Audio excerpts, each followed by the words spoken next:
Boa noite, que a graça e a paz do nosso Senhor Jesus Cristo vivo venha guardar nossa mente, nosso coração neste dia. É com muita alegria que eu venho gravar mais um devocional sobre a leitura bíblica diária.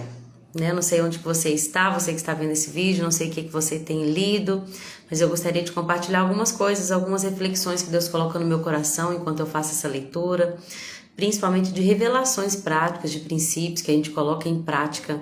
Porque quando a gente pratica o que a Bíblia diz, a gente recebe todas as promessas que estão nela contidas. Isso é maravilhoso, né? Essa palavra, essa Bíblia não é só um livro, é a palavra de Deus. E quem ouve e obedece, tudo que está escrito aqui, gente, recebe junto com ela, junto com a obediência, junto com as renúncias, junto com essa busca detalhada por agradar a Deus, recebe também toda a bondade, toda a revelação de quem Deus é, toda a plenitude das bênçãos de Deus. E é por isso que eu quero compartilhar com vocês tudo que eu tenho aprendido, que eu tenho tentado colocar em prática. O Espírito Santo ainda me discipula em muitas coisas, eu estou no processo. Mas nas coisas que eu já venci, eu tenho percebido, eu tenho recebido bênçãos de Deus, então eu quero compartilhar com vocês. Amém? Hoje nós lemos capítulo 29, 30 e 31 e eu preciso falar, gente, tô animada com amanhã. Meu Deus, amanhã nós vamos falar sobre o bezerro de ouro. Sobre o dia em que Moisés pede para ver a glória de Deus. Meu Deus, é forte. A leitura de amanhã é extremamente impactante e forte. Mas a gente continua com aquela leitura que muitas das vezes, em todos os sentidos, a gente não consegue compreender tudo, mas que é importante e necessária. Que tem revelação contida, que é importante. No capítulo, vamos lembrar o contexto. Onde a gente está? Estamos no momento da história onde o povo de Deus, que é o povo vem lá da família de Abraão, que desceu lá para o Egito, foi liberto do Egito e agora está no meio do deserto. Deus levantou Moisés e Moisés subiu no monte e Deus está dando para Moisés instruções. Qual que é o objetivo de Deus? Estabelecer a adoração, estabelecer as regras. Como que um povo que convive com a presença de Deus deve agir. E estabelecendo as regras e estabelecendo a adoração, Deus vai então viver no meio desse povo. Isso é lindo, isso é maravilhoso, é o plano de Deus. Eu serei o seu Deus e eles serão o meu povo. Esse sempre foi o plano de Deus, ser Deus na nossa vida. E nós sermos dele. Gente, é isso. Que é o segredo da Bíblia, o segredo da nossa vida, o segredo da criação, o segredo de tudo. Deus quer ser o nosso único Deus e quer que nós sejamos seu povo adquirido, seu povo separado, sua propriedade particular, seu jardim fechado. É tudo que Deus quer. Só que como João Calvino fala, nosso coração é uma fábrica de ídolos. Então Deus está cuidando de nós desde a queda. Porque a carne ela foi corrompida e ela nos afasta de Deus através do pecado, que gera prazer na carne. Mas no nosso prazer no Espírito é estar na presença de Deus. É onde nós fomos criados para estar. Não é verdade? Então, gente, no capítulo 29, lembrando que Moisés está lá no Sinai, lá naquele monte, ouvindo as instruções de Deus. Ele está lá, ele vai ficar lá 40 dias, ouvindo cada instrução. E aí Deus continua dando instruções sobre o tabernáculo, como que o tabernáculo deveria ser feito, montado, quais eram as regras. E no tabernáculo aconteceria a adoração, o culto a Deus. Quem estaria liderando essa adoração? Estaria liderando os sacerdotes, que eram Arão e seus descendentes, né? Então Deus vai ensinar agora no capítulo 29 para Moisés como que Moisés iria consagrar esses sacerdotes. E aí tem muita coisa que daria para falar. Muitas coisas, por exemplo, Deus manda lavar Arão e seus filhos com água, que significa pureza, purificação, né? O próprio Senhor Jesus vai falar com Nicodemos, olha, vão ter que nascer da água e do Espírito, então reflete um novo nascimento. Não dá para nós entrarmos na presença de Deus sujos. Nós vamos entrar na presença de Deus lavados e remidos com o sangue de Jesus e com a água do Espírito Santo. E aí, muitas outras coisas. Vista Arão com roupas sacerdotais. Então, nós vamos vestir vestes. As vestes apropriadas para entrar na presença de Deus são vestes de santidade. Tudo isso, gente, é muito simbólico e trata de coisas muito específicas. Vamos levar para o contexto prático? Deus espera que nós nasçamos de novo. Deixamos de viver a velha vida, a velha natureza. E Deus quer criar em nós uma nova natureza, moldada pelo Espírito Santo, santificada por meio da palavra. E aí vai ungir Arão com o óleo que representa o Espírito Santo, vai vestir com o cinturão.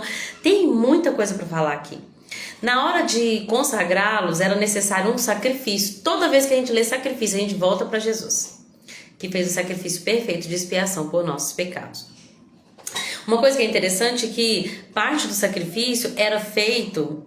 Onde que eu coloquei aqui, gente? Parte do sacrifício era feito do lado de fora do acampamento, versículo 14. E isso nos lembra Jesus, que foi morto fora das portas da cidade. Tudo reflete Jesus. Lembra? Meu objetivo de vida, gente. Faço um compromisso com Deus. Eu quero revelar Jesus todos os dias, naquilo que é, na revelação que Ele me deu, que ainda tem muito para me revelar. Estou só começando a me aprofundar, mas naquilo que Deus me dá, em toda a revelação de Jesus, eu quero compartilhar com vocês. A Bíblia é toda sobre o nosso Mestre, o Senhor Jesus. O motivo de eu estar aqui nesse momento. Amém? E aí, todo esse sacrifício era um aroma agradável a Deus. Gente, lá em Romanos capítulo 12, eu não ia falar sobre isso, mas vou falar. Vou abrir lá. Romanos está lá no Novo Testamento, mas só para a gente poder entender. Romanos 12, versículo 1, Paulo vai escrever essa carta aos Romanos e ele vai falar o seguinte: portanto, irmãos, suplico-lhes que entreguem o seu corpo a Deus, por causa de tudo que Ele fez por vocês, que seja um sacrifício vivo e santo, do tipo que Deus considera agradável. Essa é a verdadeira forma de adorá-lo. Deus estava estabelecendo o sacrifício aqui para Arão, mas agora no Novo Testamento a gente vai ver essa revelação que é progressiva, essa revelação da parte de Deus. O que Deus está nos ensinando? Que agora nós vamos sacrificarmos, mas não é um sacrifício, nós não vamos tirar a nossa própria vida, é um sacrifício vivo. Vamos oferecer o nosso corpo, a nossa vida, a nossa alma, o nosso ser, o nosso desejo, o nosso coração, como um aroma agradável a Deus. Esse é o sacrifício que Deus espera de nós. Não é um sacrifício físico, que a gente vai subir uma escada de joelho, que a gente fala muito de jejum. Deus não espera o jejum como forma de agradá-lo. O jejum é uma forma de quebrar a carne, a fim de tornar o nosso espírito mais forte e estarmos mais sensíveis a ouvir a voz de Deus. Mas o sacrifício que agrada a Deus é oferecermos para Ele. A nossa vida é dele. É tudo dele, é tudo para ele. Essa é a verdadeira forma de adoração. Adorar a Deus é oferecer-nos a Deus. Tudo que nós fazemos, quando nós fazemos para Deus, é uma forma de adorá-lo. Uma mãe que cuida do seu filho, nossa, aquela moça não consegue servir na igreja, não consegue ter muitos ministérios, porque ela tem filho pequeno. Quando você cuida do seu filho pequeno, você está adorando a Deus. Quando você passa para a nova geração, a aliança, agora não é a circuncisão mais física, mas a circuncisão do coração. Uma mãe que cuida dos seus filhos para a glória de Deus, ela está adorando a Deus. Uma dona de casa que lava a sua cozinha. Hoje eu lavei minha cozinha, como é bom, gente. O Divinho lava o chão da cozinha, que coisa boa que dá, que é a sensação de limpeza. Quando eu faço isso para Deus, é uma forma de adoração. Quando eu ponho a mesa para meus filhos, é uma forma de adoração. Quando você trabalha e você oferece o melhor para honrar a empresa que você trabalha, para honrar o seu patrão, que é aquele que oferece o salário que vai nutrir sua família, que vai prover o pão para sua família, você adora a Deus quando você trabalha e você faz de todo o seu coração, quando você não morcega, quando você não faz de qualquer jeito. Que a Bíblia diz: vós servos, honrem aos seus senhores, não trabalhem apenas quando eles estiverem olhando. Trabalhem como se você estivesse servindo o próprio Senhor com o seu trabalho. Senhor Jesus. Tudo que nós fazemos, que é para Ele, é uma forma de adoração. E como deve ser a adoração? Ela deve ser detalhada, específica, cuidadosa, respeitosa. A gente não age para Deus de qualquer jeito. Eu acho que Deus vai gostar disso aqui, então vai. Não, para Deus é aquele temor. Gente, eu estava falando com meu marido, a gente estava falando sobre algumas coisas que desde a infância foi colocada em nosso coração e que por causa disso gerou-se um temor muito grande. Tem muitas coisas que me foi ensinado na infância e por causa disso eu sempre temi tanto, porque foi imprimido em mim um temor ao Senhor. Eu tinha medo, eu tenho medo de desagradá-lo. A gente tem que ter esse temor no nosso coração, de parar de fazer as coisas de qualquer jeito para Deus, de buscar consultar ao Senhor como nós vamos oferecer-nos para Ele. Eu acho interessante, passando lá para frente, quando Deus levanta Bezalel e Aholiabe. Bezalel, gente, a Bíblia diz que o próprio Deus deu para ele sabedoria, habilidade, perícia para trabalho artístico. Ele é exímio artesão, perito no trabalho com ouro, prata, bronze, tem aptidão para encravar pedras, pedras preciosas e entalhar madeira. Ele é mestre em todo o seu trabalho artístico. Sabe toda a habilidade que Deus deu para mim, que Deus deu para você? Não é para nós mesmos, não é para gente se gabar, não é para gente ganhar dinheiro, não é para gente ficar famoso na internet. Pode até acontecer isso como coisas secundárias, que a habilidade que o Senhor te deu possa te tornar rico, pode. Deus, eu tenho certeza que Deus honrava esses dois homens. Mas o principal objetivo, o objetivo primário dos nossos dons, dos nossos talentos, das nossas artes, da sabedoria, das nossas habilidades, é para adorar a Deus, é para Ele. Não faz sentido Deus ter dado um talento para você só para te enriquecer. É para adorá-lo, é para servi-lo, é para exaltá-lo. É para que quando as pessoas olhem para você e vejam o dom que Deus te deu, a habilidade que Deus te deu para falar com pessoas, a habilidade que Deus te deu com números, não é a minha habilidade. Tem gente que tem uma habilidade para administrar, para projetar coisas. Tem gente que tem habilidade para tantas coisas. A habilidade que Deus te deu não é para você só. Não é para o seu ego, não é para te garantir riquezas. A habilidade que Deus te deu é para adorá-lo. Bezalel tinha habilidade, perícia, sabedoria, porque Deus o encheu do seu espírito. E tinha um propósito, vocês entendem? A gente vive uma vida onde é uma sociedade tão sem propósito. Ninguém sabe o que quer. Muitos vão fazer medicina, mas porque Deus te criou para ser médico, para cuidar da saúde dos outros, para entender, para ter empatia? Não, é porque dá dinheiro.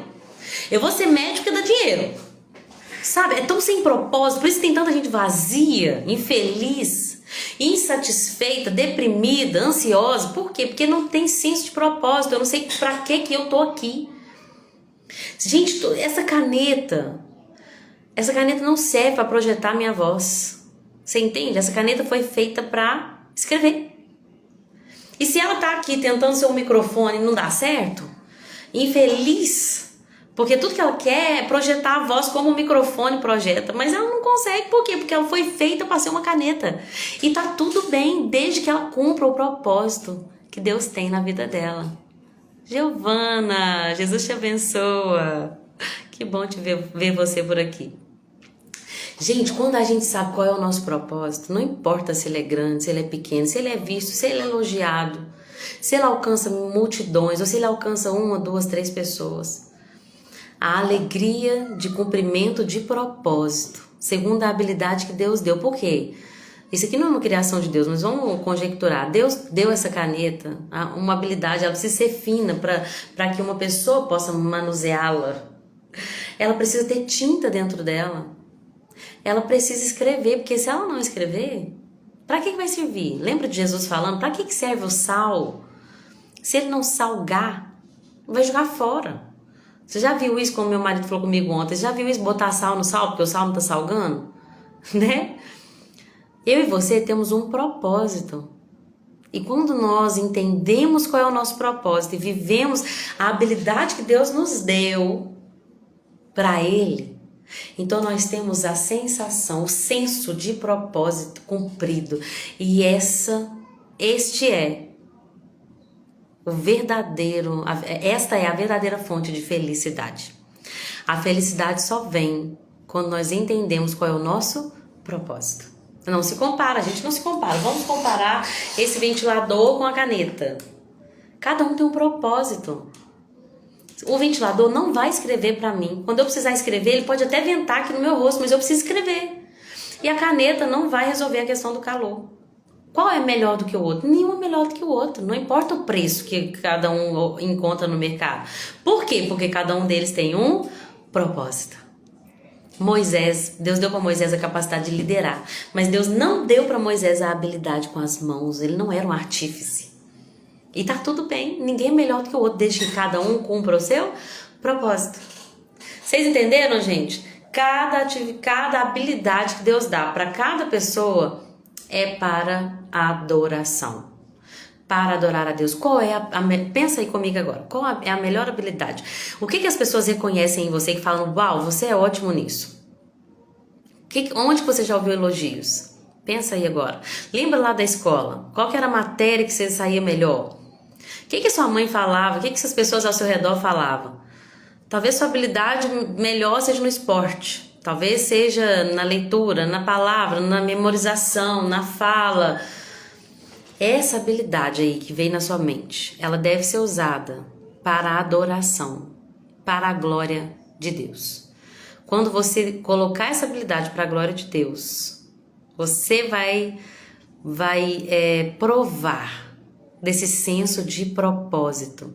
Eu sou ótimo com criança, daí fui para a escola, a única coisa que eu faço com a minha habilidade de ser bom para criança é dar aula e ganhar dinheiro. Aí eu sinto um vazio dentro de mim. Por quê? Porque Deus não te criou para ser bom para criança só para dar aula na escola e ganhar dinheiro. Não faz sentido. Essa habilidade, ela é para a glória de Deus. Quem sabe Deus não quer que você seja um ministro que vai ministrar o coração de crianças, que vai levar crianças ao toque de Jesus, que vai salvar vidas através de seu ministério. Eu sou bom escritor, então escreva para Deus. Gente, tudo que fizer, faça de todo o seu coração, não como para os homens, mas como para Deus. É a Ele que nós servimos. Isso está lá em Colossenses capítulo 3. Deus deu uma habilidade diferenciada para Bezalel, ainda levantou um auxiliar para ele, que é Aioliabe, e vários outros artesãos. E aí o versículo 11 do capítulo 31, nessa versão, fala assim: os artesãos deverão fazer tudo conforme eu ordenei. Os artesãos devem fazer tudo conforme eu ordenei. Obedeça de forma detalhada, de forma sincera, de forma verdadeira, de todo o seu coração, que é para o Senhor. Deus deu também outras instruções aqui, gente, sobre a consagração do sacerdote, o sacrifício deveria ser feito, como deveria ser feito. Ele fala sobre o altar de incenso, o que deveria ser feito no altar. E eu acho lindo que fala que todas as manhãs, quando cuidar das lâmpadas, Arão queimará incenso perfumado no altar. Gente, era todo dia. Todo dia tem que cuidar do altar, todo dia tem que acender a lâmpada novamente, todo dia. Não deixa passar um dia sem buscar Deus, não deixa passar um dia sem buscar a presença dEle, sem buscar conhecê-lo, sem ler a palavra, sem orar, sem realmente parar para meditar nas Escrituras, passar um tempo só ouvindo o Senhor. Dedique-se a Ele. Os sacerdotes, eles tinham nas suas roupas escrito santidade ao Senhor, ou separado para Deus, como fala em outras traduções. E Deus criou um reino de sacerdotes, então o que Deus queria é que nós tivéssemos esse entendimento. Vocês são separados para mim.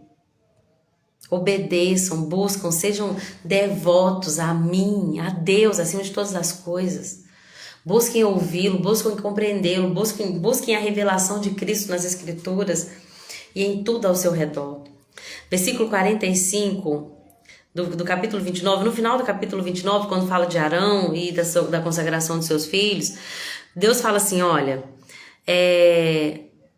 eu vou ler o 42. Esses holocaustos devem ser oferecidos todos os dias, de geração em geração. Ofereça-os à entrada da tenda do encontro, na presença do Senhor. Ali eu virei ao encontro do povo. Gente, Deus está falando, eu vou estar ali. Eu vou vir. Lembra do jardim? Lembra da viração do dia? Deus está tentando restaurar isso, gente. Desde o jardim, Deus está tentando restaurar isso. Ali eu virei ao encontro do povo, falarei com você. Eu me reunirei ali com os israelitas, no lugar santificado por minha presença gloriosa. Sim, eu consagrarei a tenda do encontro e o altar, e consagrarei Arão e seus filhos para me servirem como sacerdotes. Olha só o versículo 45. Então virei no meio dos israelitas e serei seu Deus. E eles saberão que eu, o Senhor, Yahvé, sou o Deus deles. Eu sou o seu Deus. Eu os tirei da terra do Egito a fim de viver no meio deles. Eu tirei eles do Egito a fim de viver no meio deles, a fim de... Não sei se vocês sabem, eu sou professora de português, formada em letras português e inglês. Então eu sei um pouquinho, porque como eu entreguei tudo isso para Deus, um pouquinho que eu aprendi, principalmente porque minha área era o inglês, não o português, mas a gente acaba aprendendo mais o português, né, e não focando tanto no inglês na faculdade. E aí, o que acontece? Quando a gente tem esse advérbio a fim de, ele é um advérbio de propósito. Qual é o propósito? Eu estou aqui a fim de explicar aquilo que eu entendi da leitura bíblica diária, é o meu propósito, é a razão para a qual eu estou fazendo isso. Deus está dizendo, a razão para a qual eu tirei vocês do Egito é que eu viva no meio de vocês. Deus nos tira, gente, do pecado. Deus nos tira do mundo, Deus nos tira a nossa mentalidade carnal, pecaminosa, Deus tira a gente dessa velha natureza e nos leva a um novo lugar nele, para que ele possa viver dentro de nós. Esse é o propósito de Deus. Eu sou o Senhor, seu Deus. Amém? Depois ele fala um pouquinho sobre o altar, falei sobre o altar, ele fala algumas regras sobre o tabernáculo, recursos para o tabernáculo, ele fala sobre a bacia de bronze. Mas eu quero terminar hoje esse vídeo lembrando um pouquinho sobre o que eu falei ontem das cores. Ontem nós lemos que Deus estabeleceu essas 3 cores em várias coisas, o azul, o roxo e o vermelho.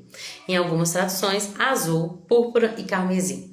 Essas 3 cores estão em várias coisas do tabernáculo. Essas 3 cores estão nas cortinas, na cortina em várias cortinas ali dentro, nas roupas do sacerdote. Várias vezes na Bíblia a gente vai ver essas 3 cores. Deus estabelecendo essas 3 cores. E aí eu falei ontem, estou explicando para... Ai, meu Deus, me perdoa, esqueci seu nome. A moça colocou no comentário e agora eu esqueci o nome dela. Você me perdoa, em nome de Jesus, mas eu falei que eu iria comentar um pouquinho mais sobre as cores de novo. Mas obrigada, viu, por estar vendo os vídeos, que Jesus te abençoe, que ele possa usar esses vídeos para poder realmente trazer uma revelação mais profunda dele a você nas escrituras, viu? E aí, o que acontece? Eu falei que eu ia falar sobre essas cores. Tudo na Bíblia, eu fico balançando a mesa, pronto. Tudo na Bíblia revela Jesus. Tudo na Bíblia, tudo no Velho Testamento era uma sombra que lá na frente as pessoas iriam ver que era Deus revelando Jesus de antemão. Então, o que Deus queria revelar no tabernáculo usando essas 3 cores? O azul, o roxo e o vermelho. Começando com o azul, a gente entende que o azul reflete a origem do Messias, a origem do Cristo. Ele vem do céu, o céu é azul. Então, ele vem do céu... Ele é filho de Deus, essa é a origem dele. O púrpura, que é o roxo, ele simboliza a realeza de Jesus, porque os reis eram vestidos de roxo. Púrpura nos lembra de realeza, soberania. Então nós estamos falando de Jesus, e em tudo que nós vemos na Bíblia, essas 3 cores, vamos falar, vai vir um que vem do céu, ele é filho de Deus. Esse um que vai vir, que veio, né, no nosso caso já veio, que é Jesus, ele vai ser rei, ele vai reinar, ele tem soberania, ele tem autoridade, ele tem governo. E por fim, mostra o vermelho, ou o carmesim. Este que veio do céu e que é rei, essa caneta está soltando tinta, que veio do céu e que é rei, ele vai morrer pelos pecados do povo.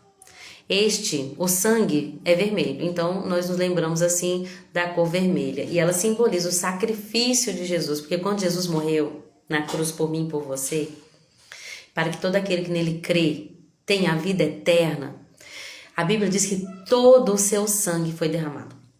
Até o último momento, quando eles colocam uma lança em Jesus e eles perfuram o lado de Jesus, sai de Jesus água e sangue. Eram as últimas gotas de sangue que tinha no corpo de Jesus. Então nós vamos entender que lá no tabernáculo Deus já estava predizendo o seguinte: meu filho vai vir e ele vem do céu. Ele é rei e soberano e ele vai morrer pelos pecados do povo. Então é isso que significam essas 3 coisas que eu falei ontem. E é isso que eu queria falar sobre hoje, gente. É uma leitura mais complicada um pouco, tem muitas coisas assim específicas de detalhes, mas tudo é para a glória de Deus. Tudo tem um propósito. Nada tá aqui na Bíblia. Isso aqui podia ser tirado. Não. Tudo tem um propósito de estar aqui. E Deus pode usar cada um desses versículos para falar de maneiras diferentes para mim e para você. Então leia, não desista, não desanime, vá até o fim, porque Deus tem muita coisa para falar com a gente esse ano. Amém? Que Deus abençoe a sua vida e até amanhã, se Jesus permitir. Tchauzinho.